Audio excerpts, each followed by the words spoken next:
Gemara on Daf 43 of Brachot says, "It is better to be thrown into a fiery furnace than to humiliate another person in public." Well, where do we learn that from? And it says, we learned it from the story of Tamar. So Tamar got pregnant by her father-in-law, Yehuda. And it was such a way that her husband had died, and she'd been given to another son of Yehuda, and he died, and she was supposed to be given to the third son of Yehuda, and Yehuda just refused. He just didn't seem to care. He left her to remain a widow and never get married and never have children. And she decides, you know what? I'm supposed to marry someone from the house of Yehuda. I'm supposed to be passed on. I'm going to seduce my father-in-law in disguise.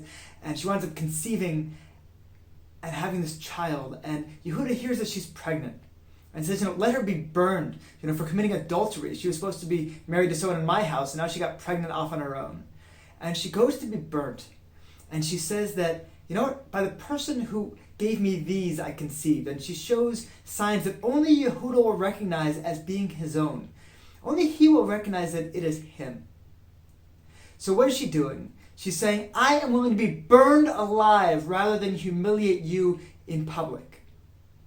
If you don't want to take ownership, then burn me. I'm willing to accept it upon myself. Or you can take ownership and recognize this and stand up and do what is right. But that's going to be your choice. I will be burned before I reveal your name to others publicly.